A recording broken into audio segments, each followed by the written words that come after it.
Hello everyone, today we make an overview on the reign of John the First of Portugal. We made a couple of videos about Portugal last year. There is a playlist about medieval Portugal. I know I have multiple Portuguese and Brazilian followers, so I plan to talk more about it. Of course, in the future I want to consolidate a bit the entire European net, right, of say historical regions themed videos, but also in fact dynastic monarchic one. Perhaps I will in fact create a playlist expressly on medieval monarchs, also extending it to other eras as well. So it's just essentially an introduction, an overview on John the First's reign, which in Portuguese history embodies a bit this phase of definitive affirmation of the Portuguese national monarchy against the Castilian aims. So an epoch of consolidation of the greatest Portuguese victory, that is the Battle of Aljubarrota, that, as you know, is mostly famous because it's broadly part of the 100 Years' War as well, but actually it has a cardinal importance in the, in fact, formation of the Iberian monarchies, let's say at least the consolidation of the balance between them, through which Portugal really affirmed, also from a moral point of view, its own prerogatives, right, its own rights. And we will see this further because we made other videos actually even about Portuguese warfare, and we have already appreciated other episodes, other battles in which also they participated alongside the Castilians in battles against Moors and so on. We made numerous videos about the Reconquista, in which we of course addressed also Portugal, but we'll have to focus more on its political history. It's also the reign, it's a very long reign, first of all, 48 years, right, that can, as we will see now, be divided between, in fact, the struggle during the so-called Portuguese interregnum, so this dynastic succession crisis that would bring, in fact, with John to the power of the Abbot's dynasty, essentially a branch of the House of Burgundy, which was threatened by the Castilians. And a second phase instead, that saw the beginning, at least the opening to the proper age of explorations of Portugal, but also of Europe, consequently, because, as you know, this was practically the first power, at least the one that invested the earliest in a systemic, structural sense. Also, from a monarchic side, right, the Portuguese age of exploration, as we will see now, will bring also to the conquest of Ceuta in Morocco. So there is a broader meaning actually for the crusading ideal, the relations with the papacy.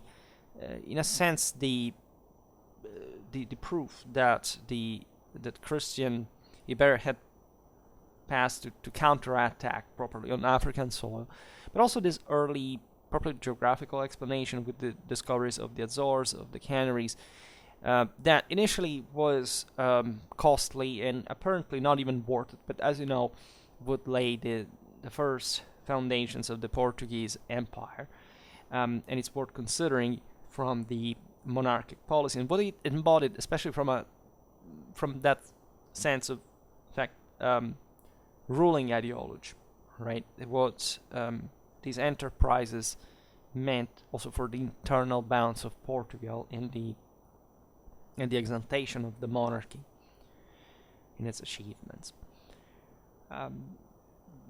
John's successors were also considered some of the most learned, as they were, as a matter of fact, monarchs in Europe. The same John had this kind of interest. He was also in part a self-aggrandizing ruler, as we will see, also with pretty harsh means. At the same time, he had also a benevolent aura in the broader governmental sphere. At least this is what the monarchic ideology was able to affirm historically during this period. It wasn't easy at all, as a matter of fact. It was a moment of economic crisis. The enormous political and military success of the monarchy was still, again, probably what saved the country. That's still at this point, when it managed to stabilize the borders of what still the modern country is, may have been challenged in its existence by Castile. That, as you know, Portugal had essentially emanated from, at least in a feudal hierarchy. It was the country of Portugal that over time managed to emancipate itself from the Leonese Castilian rule, and finally establishing this reality that, even if you see it from a strictly, say, territorial point of view, it's not so obvious to have existed historically, especially with a greater center in the south, etc., and with a north that was somehow always a frontier, with this threat mostly coming from the northeast, in fact, by Castile. But we will see perhaps this all in a more detailed video. In any case, you understand that the need of exploration was also kind of obvious for a country that is just literally in front of the Atlantic and doesn't have much of a chance to expand inland, because Castile is by far one of the greatest powers in Europe, and also with the dynastic unification, at least with Aragon later on, will pose a threat to Portugal, even managing to essentially dominate at least the foreign, properly the Spanish monarchs, the Habsburgs, for a while later on. But that's another story. So there is also in the latter third of John I's João in Portugal reign, the one of Edward Duarte, was his son and successor, that thus played an important role, in fact, in the later life of his father, and was entrusted with a very important political task in the areas of administration, justice, and finance. So all what concerned the demands, essentially, to the Portuguese Cortes, such as the one of 1427, where the monarchy was able to score these important agreements, concordata, especially in alliance with the clergy, that also ensured further continuity for the dynasty, because essentially John and Edward were acting in tandem, and even in the latter succession there was essentially an awareness of the continuation of his father's policy in the country, so providing with further stability. And with a prodrome, right, with a precedent that was essentially seeing the monarchy receiving a broader support and contribution, because at the end of the day, that's what the Cortes were aimed at, right? The 1433 Cortes were also particularly important, and there wouldn't be great changes in the style of leadership between John I and Edward. Now, John I was elected to the throne after this so-called Portuguese interregnum.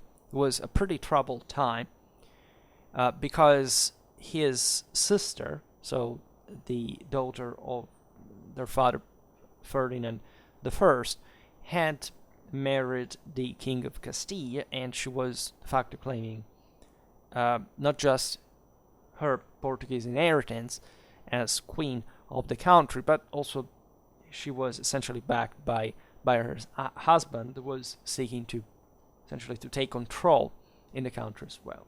The formal reason why the war broke out is that dynastically John didn't have a real right to the throne, as he was an illegitimate son, right? He was the son of a commoner, and even though, as we will see, he would manage to convince the Portuguese establishment to be essentially the rightful ruler, the de facto one of the country, mostly because of the threat posed by Castilian interference, he had to, in fact, fight his way through, and not just against his sister, but against also his half-cousins, sons of King Pedro and Inés de Castro,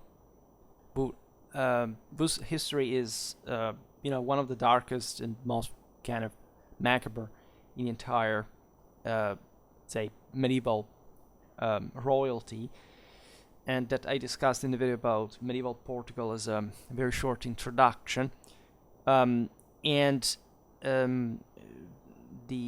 Say, Beatrice descended from the legitimate wife of King Pedro Peter, while Ines essentially even triggered the same rebellions against Peter that brought her to be assassinated, to be decapitated, as a matter of fact, and setting all, like, some precedents even for these children that survived, that literally saw their mother decapitated in front of them, and that were attempting to participate to this other succession disputes on the base of, King Peter's love towards Ines, that he wanted to crown queen even after she was decapitated. So it's one of those kind of weird but somehow characteristic stories of the country. Portugal has a pretty, objectively, a very dark kind of, if you look at the architecture, it's very rigid, very obscure, solemn, and it embodies kind of bit the harshness of this Atlantic country that is also quite varied within itself, also developing, as you know, pretty much in latitude rather than in longitude, and having, in fact, this different areas and stuff, but embodying perhaps in one of, in a much more rigid way, the ideal, the moral ideal, the spirituality, the sacrifice of the Reconquista by some degree. And these stories somehow confer a pinch of also picturesque character to the same country. In any case, a pretty engulfed situation, as you understand, that was settled only on the battlefield. However, politically, was a matter of ruling the country in the meanwhile. So the Cortes had been summoned in Coimbra at the beginning of the crisis, immediately displaying actually a pretty split picture that was existing. There was nothing to kid about because, yes, of course, as we'll see now, there were two factions. Beatrice's supporters were actually not represented, but still there was some uncertainty regarding the fact who would have had to come to power between John and his cousins, John and Dennis, who were supported respectively by the councils and the lesser nobility. That in fact stood with John, that at the time was Master of Abbess, of the Order of Abbess, and the other instead was embodied by the higher nobility, probably at least the majority of churchmen, and thus representing two different visions of the country. The first one, if you want, more institutional, more also egalitarian in a way, while the others representing really the ultra-elite, that in a sense had always countered the efforts of centralization that naturally in a late medieval country of the ambitions of Portugal were trying to always to escape from. And at the same time, I made videos not specifically about Portugal, but I described how this process of state building occurred, especially in Castile, and Aragon. And Castile is much more similar to Portugal, as a matter of fact, because Aragon, as you know, is a sort of confederal government where the monarch traditionally didn't have much power per se, but somehow derived it in a more representative, quasi-elective fashion. Whereas Castile was the hard feudal power where the monarchy was really very also militarily involved and kind of managing to affirm its own prerogatives and co-opting even the higher nobility. Portugal was similar, in fact, to the latter, and the upper levels, in this sense, within the same structure of the royal institution, counted a lot. The problem now was the war with Castile, so that from one side there was this internal struggle, but from the other, the metus hostilis that needed to make the country kind of politically cohese against the threat of being destroyed and taken over by Castile. The official speaker of the Cortes of Coimbra was the jurist João das Regras, that put back John's prerogatives, rights, thus standing with the council with the lesser nobility. He advocated, given his legal, advice, for the ineligibility of the Master of Abbey's opponents. At least he pointed out that there weren't fundamental motives for supporting them over John, who was, after all, the son of the direct son of the king, in spite of the legitimacy. The problem was also gaining the necessary military support from the Portuguese knights, that, as we will see at Aljubarrota, managed to halt the French men-at-arms attack, and that mostly sided with the councils, so that they had to provide from the cities with the supplies for the army and so on. So also the nobility, in spite of their power, their resources were segmented socially to create this kind of balance, right? And the Cortes lasted 1 month, after which they unanimously elected the Master of Abbess. So at least from a formal point of view, unanimity was reached for Portugal. This set a very important precedent for the Portuguese monarchy, that from now on will essentially insist particularly on this sense of political unity from an ideological point of view, especially in a direction, first of all, of a unitary kingdom for sure, but also of a sort of charisma and properly national identity of the crown, right? That was supported by the law, by the people, and of course, more importantly, confirmed by God. So a victory definitely of the monarchy over the high nobility, right, and the foundation of a more robust state in Portugal as a success for the entire country. Of course, there was an enormous propaganda revolving around this, as we will see now, because the Abbas dynasty was pretty shrewd about concealing also the cost of this all. That was not just for the upper echelons, but pretty much for the entire system, in a way, and the strains that existed, still the risks of plots of revolt and so on. However, the Battle of Aljubarrota, fought on August the 14th, 1385, sanctioned, especially from a divine point of view, in this kind of trial by combat, we can say, that never underestimate how strongly felt it was in the Iberian Peninsula, that had been molded politically exclusively on the base of the Reconquista, that in theory had ended, as you know, we often say the Reconquista ended in 1492.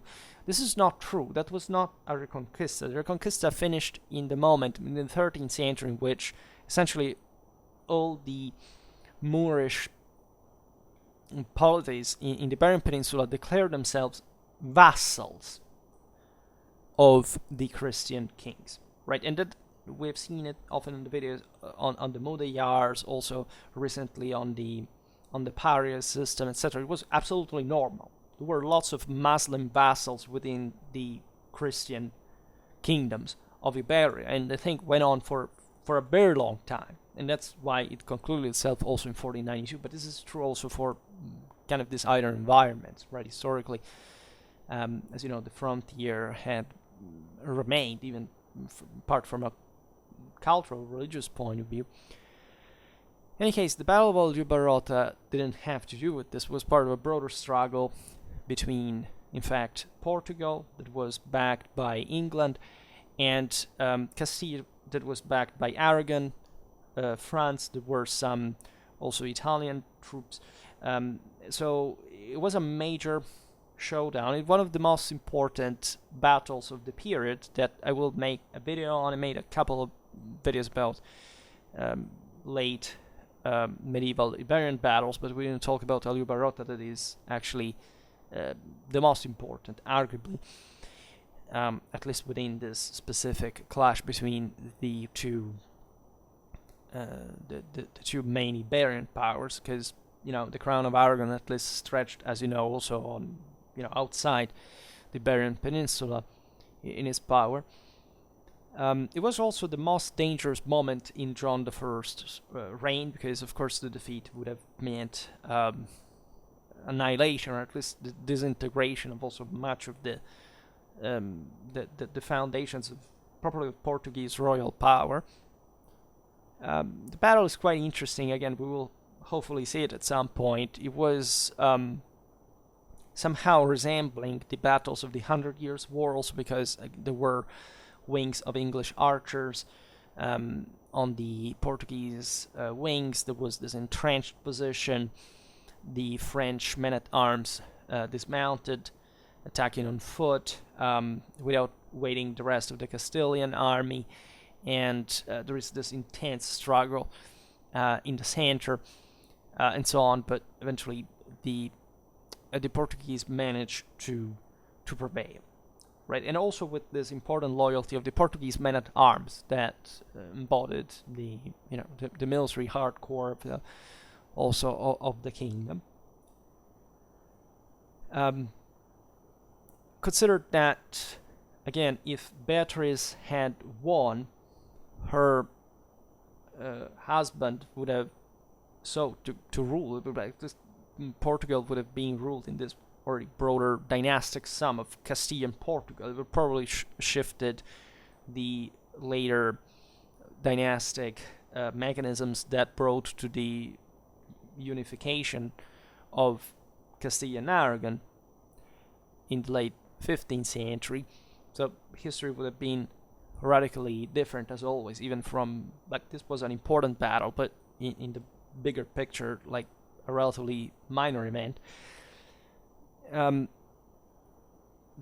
Castilians, by the way, had the advantage in this battle, so Aljubarrota was probably a moral victory too of the Portuguese and the instances of this nation that had managed, again, to carve their own space from a relentless struggle, again, not just in the Reconquista against the Moors in the southern frontier, but probably against the pressure of the eastern neighbor. The military causes of Portuguese victory can also be attributed to this mix of, let's say, of the position, the fact that they had more time to prepare for the field, the battleground, the fact that Castilians basically arrived late, had been marching the whole day. They attacked late in the afternoon and in a kind of uncoordinated way, as we have seen. In any case, Aljubarrota was the great victory of John and his constable, Nun'Alvares Pereira, who secured, in fact, the most important victory in the history of Portugal. And so much so that it was all a mythology and in fact, a mystics created around the actual place of the battle. The Abbot's family tomb It represents one of the most beautiful monuments of Portuguese architecture in the typical Gothic style that essentially, especially the Iberian Peninsula had adopted from the important French influence. Again, remember these were essentially also French dynasties, originally speaking. Also, would be very interesting to make a history of the language that was actually spoken at the Portuguese court. And this monastery we're talking about is the one of Santa Maria da Vitória, so in Portuguese, Saint Mary of Victory. They're also known simply as the one of Batalha, right? So the one of the battle, right? Because this was the battle that had made, if not made Portugal, but at least secured it for good, right? The victory at Aljubarrota was proclaimed a miracle, essentially a divine sanction of the election of the Saint John made at the Cortes of Coimbra, and thus the one of the right of the Abbots dynasty to rule the Kingdom of Portugal. God, of course, was on the side of the winners, and had descended, according to universal tradition, upon the field of Aljubarrota. This had also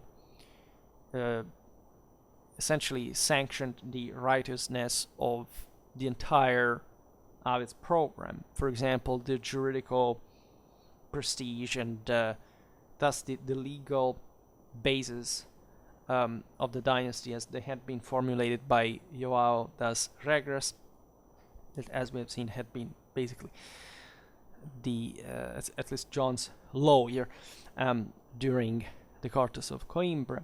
And all this epic language and imagery, etc., are deeply ingrained, in fact, in Portugal national identity in that regard. Again, the sacrifice, the battlefield, this kind of solemnity and almost, again, kind of even frightening, right? Somehow an unsettling face of this divine power, awareness that the monarchy had to embody. This is apparent, for example, on the epitaph of John I in the same monastery of Batalha, where two deeds only were recorded. There are the Battle of Aljubarrota and, as we'll see now, the capture of Ceuta, which essentially avenged the honor of Christianity and of Spain. Because it was the Portuguese who managed to essentially, as we've seen, bring the war in Africa and maintain this foothold, right, against the Moors. This, ideologically speaking, was particularly relevant. Now we don't have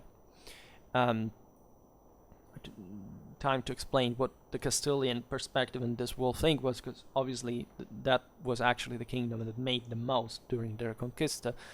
But symbolically, it's particularly relevant because the fact that the Portuguese had seized this Moroccan avampost on the straits between Africa and Europe was just as like a slap in the Castilian face, especially together with Aljubarrota, because during that battle it was the Castilian king that had been defeated, and thus it's as if the Portuguese had won the right to be the first ones now to lead the struggle against the Moors, and even bringing again, after an incredibly long time, or the first time, as a matter of fact, since the Islamic invasion and rule of Spain, war right in the Moorish lands themselves.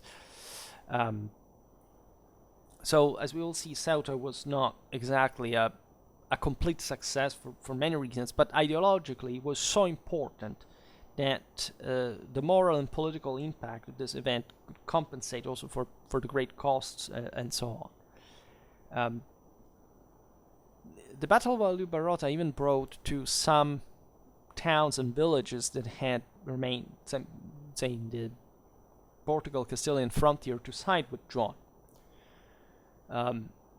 So extending a sort of buffer area that could shelter Portugal further from some kind of Castilian offensive later on. In fact, the process to bring to even a peace, namely, took quite a long time, because the most important pact for the peace negotiation occurred only in 1402 and 1411, right, from 1385, showing how resentful the Castilians really were, and how significantly they had been resized in their counter-Portuguese, let's say, ambitions by that military event. So again, a defining moment politically, territorially, in the history of the two countries. John I was to be remembered as the king of good fame, right? Which was essentially a honor title produced by the monarchic propaganda, as well, however, as some sort of patriotism and political loyalty that was expressed by the country altogether. It's obvious that the kingdom was such because of a monarch, and that this rule was beneficial to maintain the stability of the realm, the country entirely. In fact, by the mid-15th century, after John's death, the people nicknamed him probably the father of the Portuguese, right? Half century of rule with, as we'll see now, such important achievements, really left a mark in the national awareness and in fact building and mythology of the people. The reign wasn't, however, so easy for anyone. First of all, war in the first part of the reign until 1411 raged continuously, because even after Aljubarrota, of course, there were various kind of attacks, frontier warfare, which were pretty costly, by the way. War by the 15th century was starting to become a very structural business in which sovereigns had to invest ever larger financial assets through a fiscal, say, an efficient fiscal system.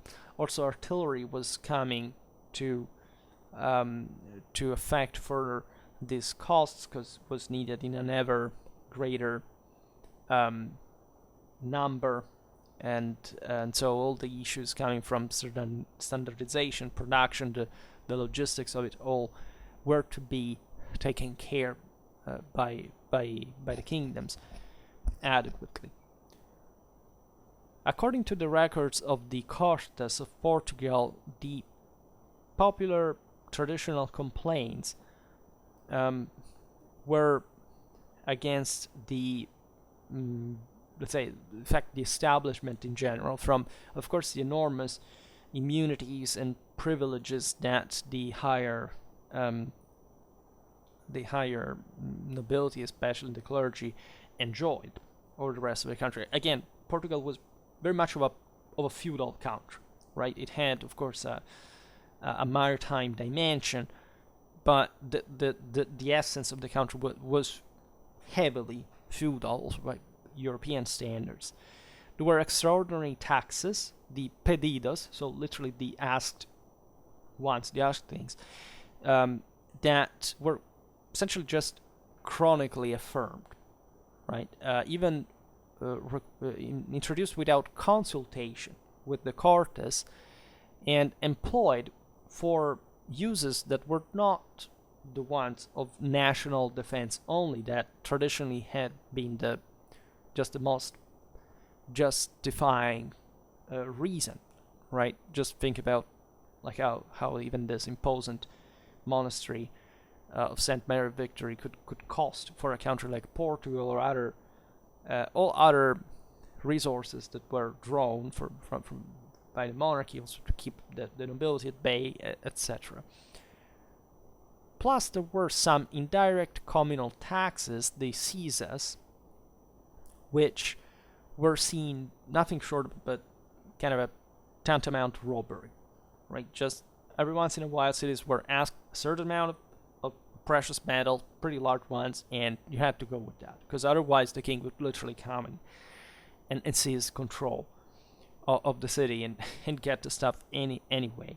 Of course, there was a resistance of some sort. There was a very delicate political balance. The monarchy couldn't do whatever they wanted. But the important thing is that the resistance was not enough to prevent such demands to become sort of crown prerogatives. So de facto legal rights of the kings just to exact, right? Thus, when John is credited as being, very famed, well famed, and so on, consider that in his times actually he caused also quite of a concern from that point of view. As we've seen, this first moment between 1411 1412 is marked by war, and the second one going to 1433, so John's death, is the moment of the Atlantic exploration, but also the war with Morocco and in Morocco, that, as you understand, were a bit part of the same plan, because you had to control the African coast in order to start exploring the surroundings. All these activities boosted, importantly, the Portuguese administrative developments, because lots of money were required to properly to wage war and to put together with these expeditions that even not always were successful or were at least remunerative, right? There was some internal looting as well. For example, the towns and districts that had been loyal to Beatrice were treated as, of course, traitors in part. They were conquered directly, and this task was completed already by 1388. Plus, there were even raids in Castilian territory, for example, the Valverde area, and the Portuguese king took great care to establish some more international ties, right? Especially the renewal of the alliance with England established in 1373. The 1386 Treaty of Windsor also involved officially Portugal in the 100 Years' War, right? That at the time was tearing apart a bit the entire Western Europe, because, as we've seen, also the Iberian monarchies were at least resenting of it being involved in the process, which was an important commitment of John I, as you know, the war was actually a series of very complex political, military, diplomatic games that, in fact, were played between a pretty wide range of countries intertwining with their own internal rivalries. So it was a way to gamble at the end of the day, but saying, look, Portugal steps in because it matters as a country. And objectively, yes, it was a great power in Europe. It always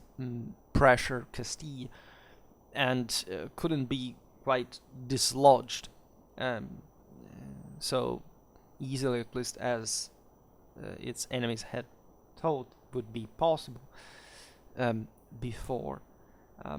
In 1402, there was a peace negotiated for 10 years during the 100 Years' War, and this was connected with the broader appeasement between Castile and Portugal right? In 1411 at Segovia, the final peace was agreed between the two Iberian kingdoms, and this peace was effectively to last, right? So it was the final step, like the real conclusion of a bitter struggle that for existence, right?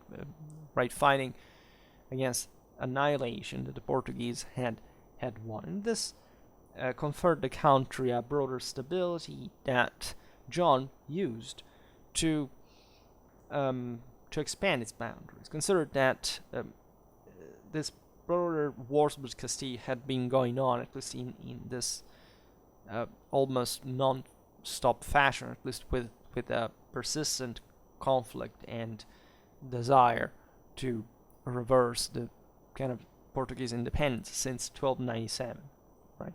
So now Portugal had naturally also renounced to further war in the Iberian continental direction, and it was rather looking at overseas expansion, which again is kind of the most obvious considering the geographical limits of the country. Now, Europeans had been exploring the Atlantic from a while now, right? We know pretty well that ever since, especially the Italian navies had been involved in the North African, even the Sudanese ivory, gold, and slaves routes. The Westerns had been sailing on the Western African coast, and at a point we can't even properly document it in detail. What really colonization was starting to do, and Portugal was a path opener in this regard, was having essentially a monarchy that could invest in a systematic exploration / colonization / conquest with kind of long-term goals. Essentially, first of all, trade routes control, because that was the most important thing for them, and then eventual penetration, so whatever was an important resource that could be traded locally. If you establish an avant-post, you essentially control the traffic from the interland to the sea. You could essentially monopolize that specific market. So the Iberian monarchies weren't actually particularly maritime in nature, right? The Italian navies had provided us, not just them, but also France, England historically, with their actual navies, the ships, the crews, the admirals, the marines, and so on. So this is essentially what the Iberians keep doing, right? Investing, and initially, it, as you understand, there was essentially a very private dimension.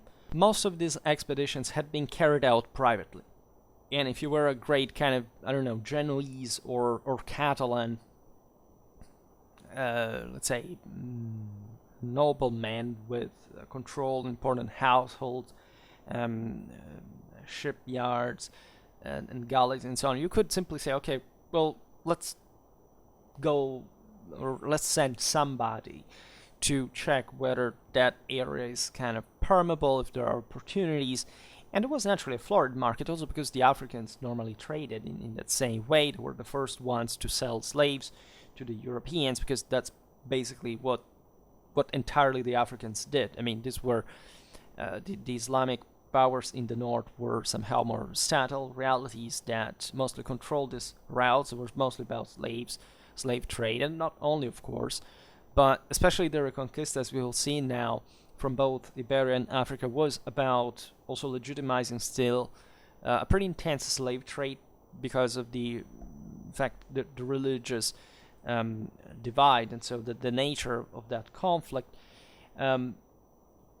Slaves were sold by everywhere, by the Tartars to the Genoese, by the Mamluks to the Venetians, and so the Genoese, the Catalans, etc., were doing pretty much the same thing, and providing, as we've seen with the crews, with the ships, also these great Iberian powers.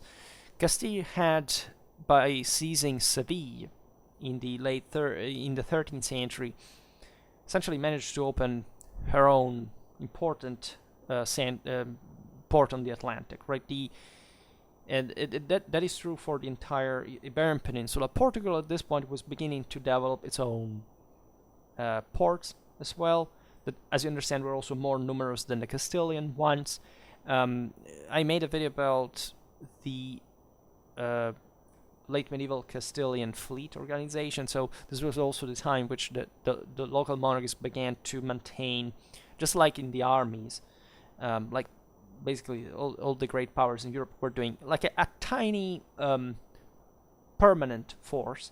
And this was true also for the ships. That's part of the reason why the Iberian monarchies were so involved also with the 100 Years' War, because especially in this latter phase, they were the most, say, the powers that could assist both sides from a naval point of view more easily than what had been, say, mostly the Italians in the previous phase of the war. And this aspect is important because it means that there is properly, a monarchic investment in this naval dimension that understands all the potential deriving from it politically, economically, and so on.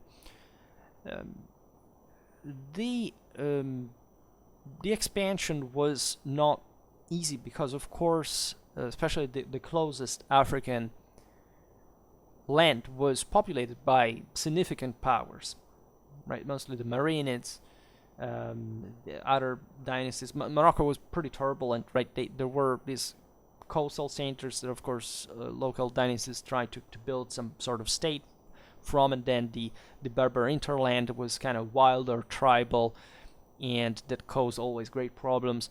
Islam was much more fragmented, exactly because of the nature of the same religious movements that existed within the Dar al-Islam than Christianity. It was much more compact and kind of institutionalized per se.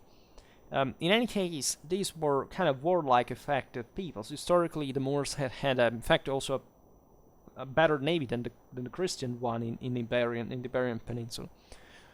So now, the achievements of Iberian state building were to be tested against these forces. In fact, the first step was achieved by the Portuguese through the conquest of Ceuta in Morocco in 1415. This was a great show-off, again, of military power, amphibious operation in nature, but the most important feat was symbolic, as we will see now. There were alternative options, by the way. For example, the same Granada and Gibraltar, that at the time were, in fact, important outposts still in especially the former, properly a state with the Nasrids in the Iberian Peninsula. Then there was Morocco, in fact. The Canary Islands had already been considered as an area where possible maritime expansion could be directed towards. And historiography has said, but why would they actually push towards this direction? Well, I don't think it's much of a problem. It's self-evident. Like, Portugal had secured this role in the Iberian Peninsula and now could not be modified. They didn't have the resources, again, to conquer Castile. So they had that direction mandatorily. Granada would have been much more complicated, would have triggered the Castilians as well. And again, the Christian Iberian powers had showed how much more they could invest in clashing against each other than with the Muslims. And consider that the Nasrids were protected at times even by other powers. For example, the Genoese that didn't like the Aragonese and that would support the Muslims there to interfere with the eastern Iberian coast land, etc. And this this quarrels between mainly the Barren monarchies would make again the Muslims last until 1492, at least as autonomous polities in the peninsula. Morocco was kind of the most obvious direction in terms of compromise between proximity, wealth to occupy, also the strategic position on the straits, right? The Canary Islands could be this point of appeal for what was even clearly seen the possibility of expanding in a naval direction, finding resources there. But in fact, as far as eventually the so-called discovery of the Americas is concerned, Europeans had known that this land existed, right? It's not even saying about the Norse, like even in Columbus times, it seems that, generally speaking, voices had run because somebody had already been there, properly from the mainland, from countries like, again, the Barren Peninsula or England, etc. It's not a big deal, of course. Columbus' enterprise is actually one of the single most remarkable, admirable, and praisable achievements in the history of mankind, in spite of this disgusting ideologism today towards European colonialism per se, without any context and any actual historical objectivity, for not talking about, what actually existed from the other side, which is hardly ever accounted in the judgment. But it was obvious that occupying certain lands was still like kind of something. This may appear even just in the political kind of governmental practice, an obvious thing. The more you control, the more you can, even it's a strategic thing, you can play from, the more options you have, right? Of course, this does have a cost, but in part, as we've seen, it's fueled by adventurers, by people who already knew how to exploit the places. So it was a mix of economic, political, religious, social, and historical reasons that, as you understand, all intertwine, right? The purpose of Columbus for reaching the East was not just the riches, but primarily ideologically, especially given that his founders were Iberian. Of course, attacking the Muslims from the East, right? Essentially achieving this great ecumenic, Catholic, universal, imperial unity that the Christians had to achieve by divine right of rule over the world. And it's kind of obvious. So this was not even the case just for Portugal, as you understand, right? Portugal was just the best suited for this, and that's why it's the first power that effectively creates a colonial empire, as you know. Also one that wouldn't quite last with solid bases, but nevertheless that opened the path, and starting literally from here, right? But again, it didn't begin at the point. The point now is that there was a state that was invested in it. For the rest, people knew that. Read, Boccaccio's letters with his friends in Spain, etc. Talk about the Canaries. It's a famous letter. It's an important piece of European literature.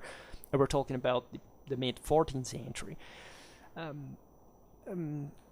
Portugal had a very clear vision about this all, right? There's nothing incoherent about it.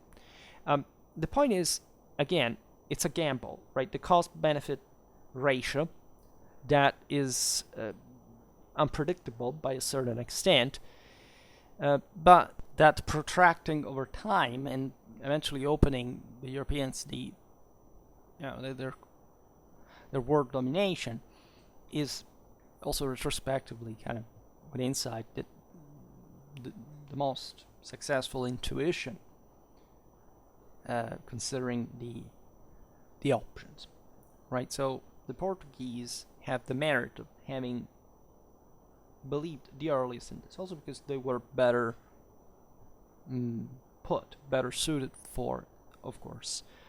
The enterprise of Ceuta was enormously prestigious, but it had enormous costs in terms of people, goods, money, right?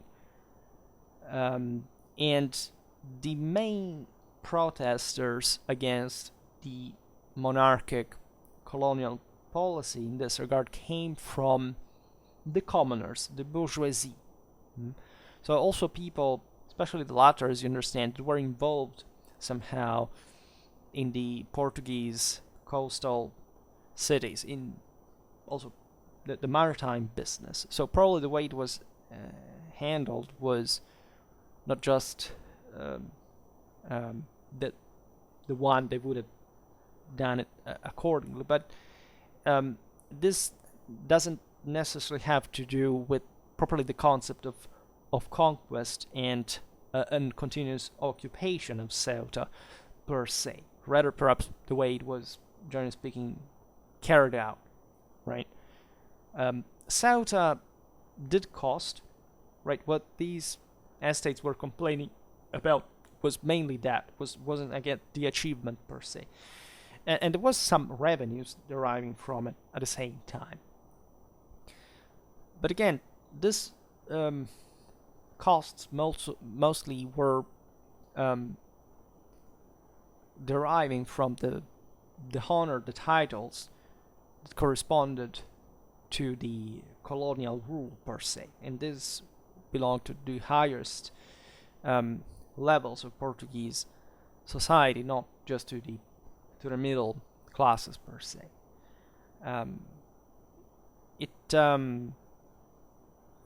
It was an enterprise against the Muslims, which made the Portuguese sovereign's prestige increasing in Rome and in all the Christian lands, because they said, look, the King of Portugal managed to step in Africa and seizing land from the Muslims. They're doing it from their side, right? Remember that the crusade was pretty alive at the time, right? In the East, the Hungarians, the Germans, the Italians were mostly concerned with the Ottomans at that point. So, of course, this is often overlooked. As you know, the Ottomans were the first power to essentially reduce concretely the Italian dominion of the Mediterranean, even though they kept trading with them.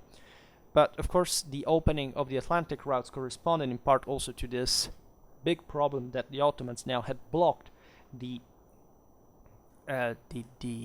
routes towards the east, and this block had traditionally been carried out by Persia. Now it had come pretty much close in the same Mediterranean. So, as you know, the same Portuguese circumnavigation of Africa was achieved to reach the east without passing through, in fact, the Ottoman Empire, against which, in fact, there were wars in the Indian Ocean and so on. But that pertains mostly to a later period. We'll perhaps see it at some point. There was also a general belief within John's court that not only Ceuta had to remain a Portuguese crown possession, but that also the Tangier was also, as you know, quite strategically important, especially for trade, etc., should be added to such possessions. Right. So Ceuta was ideologized as an extension of Portugal in the same period in which the Atlantic proper was being traveled and discovered. Again, it's important to stress, in some parts actually rediscovered, because somebody had already been there, and we know that. Also, from the aforementioned Boccaccio's letter, we know probably there were some white people inhabiting, or already at least somebody who had mixed with the locals. This was shown by their somatic traits and colors and so on. So it was just, they're very close. And again, the Europeans were not, we talk about discovery, but never, the continents had always been interconnected. There was never like a moment in which, the Americas were severed completely from any contact from anybody around. There had always been, historically, civilization did travel even across the Pacific. Everybody knows this pretty clearly. What was done was the occupation of Madeira by the Portuguese between 1419 and 21, the Azores between 1427 and 32, and also the African coast that was kind of descended towards the equator as far as Cape Boyador. So those are names that, of course, the Iberians conferred, bordering the so-called Mar Tenebroso, so the dark sea. It's kind of picturesque, between 1422 1433. And again, the crown was basically subcontracting the expeditions to adventurers mostly. It was just putting, again, officials in charge, including the same Infante of Portugal, so the heir to the Portuguese crown, Henry, the one that thus will be known later as a king as Henry the Navigator. And is also even a puzzling figure because these expeditions were somehow even dangerous, right? As we've seen, Joao died in 1433, and by that time Portugal had acquired the bounds she, or it, if you prefer, had today, in addition to the ruling territory of Olivenza, the Atlantic islands of Madeira and the Azores, as we've seen, as well as Ceuta in North Africa. What was John's Portuguese internal policy? Mostly, it was receiving the support of the clergy that, as we've seen, had initially opposed him at the Cortes of Coimbra. The same is valid for the nobility and even the town councils, given probably also these exactions that were ever increasingly needed. Also, probably men in material, because on the Portuguese coast, if you wanted to expand in the Atlantic, you needed probably the know-how, the manpower of these coastal communities. Thus, and this was achieved so much that in Europe, people knew about Portugal, like the success of John, and there was an increasing international prestige of the kingdom being felt as part of the among the European powers. There is much in all this internal policy about the propagandistic character we have explained, the need to ensure to the Avids dynasty the loyalty of the subjects, right? For example, the epitaph at Battalion, the moral portrait of John, recorded by his successor Edward in his work The Leal Conselheiro, so the loyal counselor, demonstrate this, right? There was a need to reinforce the bulk properly of statehood in the country that the monarchy embodied, of course, in the traditional guise of the time. Of course, the nobility and the clergy were still dangerous by some degree, and that's in fact why they were sought after by John, right? That needed the support of the Portuguese communes in as much as 28 cortes, which were summoned between 1385 and 1430. Most of the cortes dealt with wage regulations, the movement of workforce, the administration of the communal councils. Considered that Portugal was a relatively young country, right? So some, even from a properly territorial point of view, there were some things to rearrange or to consolidate, to reinforce, and much of this had to do with also the needs of the people, the farmers that had paid, as we've seen, for most of the wars, even these colonial enterprises, and so on. John occupied himself in creating some royal officials that were naturally parallel also by the seigneurial ones. Thus, the cortes were aimed at defining the rights and prerogatives of these privileged elements, together also with the jurisdiction of the church that was quite powerful in Portugal. As you know, countries in Europe, especially in the ones of the Reconquista, from an institutional point of view, and given the greater bias of the Iberian monarchs as champions of the faith, that couldn't thus have the the church opposed to them. So everybody had to be satisfied, and this means you had to dissatisfy somebody else, so it was a matter of finding the right balance. There was also an agreement, the Concordata, favorable to the monarchy, consisting of 94 chapters, setting the limits, however, also to ecclesiastical privileges.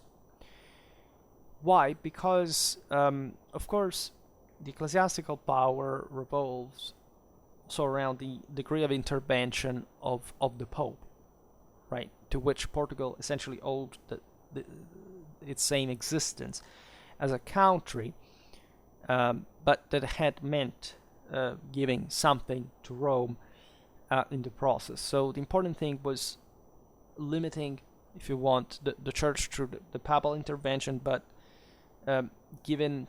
satisfying the local clergymen with some prerogatives in exchange that could reinforce the local government per se in a national direction. These concordata were specially established at the Cortes of Lisbon in 1427. Naturally, the jurisdiction and the rights of the nobility, together with their obligations, were defined as well. The spheres range from the payment of taxes to punishment for abuse of power over subjects, of course, which was always kind of the medieval highlight, right? You know, the nobility, so as the church as well, but the church had kind of a more of a, at least it was not hereditary, it was more easily controllable by the king. At least there could be some pressure on it that wouldn't see this dynastic rooting. Instead, the lay nobility was historically seeing their possessions as purely private business that nobody could touch and where they could do whatever the hell they want, without any form of control from anyone. And again, also the church was like this in a sense, and the same papacy had developed toward that direction. But again, they weren't private freemen, and mostly with a warlike bias, right? Iberian bishops in general were warlike because they belonged in part to the same nobility, but the institution wasn't as militarized as the lay nobiliar one, and on the contrary, it was also suffering of the abuses of the nobility at some point as well. Not always, because as we've seen, the nobility sided also with the church against the king, but still by some degree. And as we've seen, defending a commune that could also defend himself, militarily speaking, say against a nobleman, especially in this time, which firearms were coming about and so on. There's not a dramatic development of Portuguese infantry as opposed to the average of Europe at the time. But the king naturally was quite attentive to the needs of the commoners.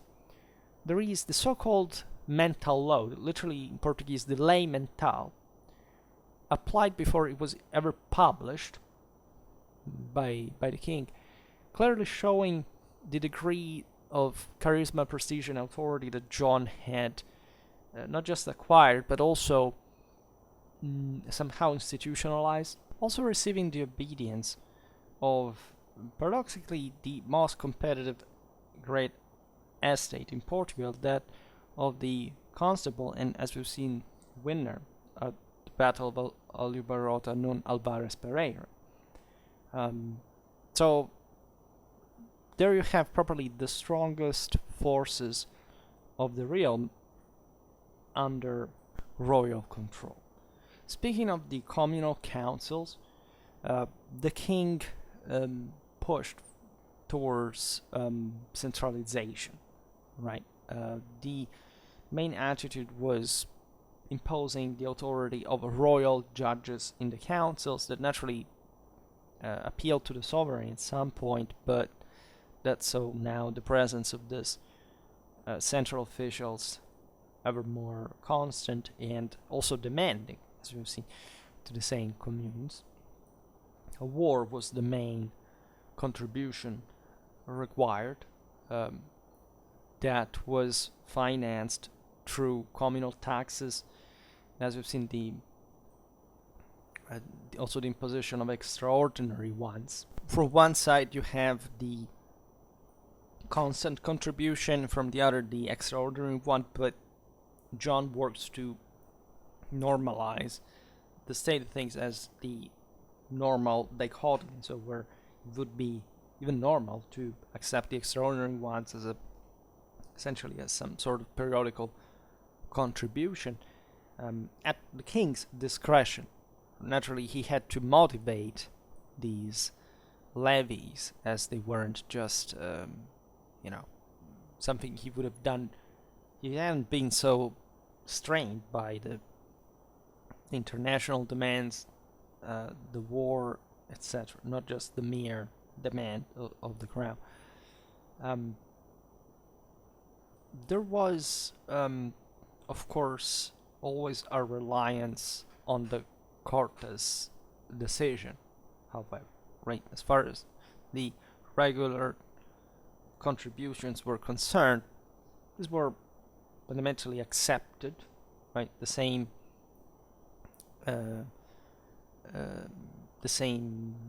contributions were asked, for example, on the occasion of the marriage of the Infantas Peter and Edward. But the extraordinary ones were still a matter of debate and negotiation. John I, as we have seen, also worked to make Portugal more international. The Portuguese chronicler Zurara notes how important it was to belong to the princely club of Europe. At this point, the continent was undergoing, in a way or another, whether from the princely or patrician rule, a sort of monarchization, right? States were being established in a more compact, permanent territorial fashion.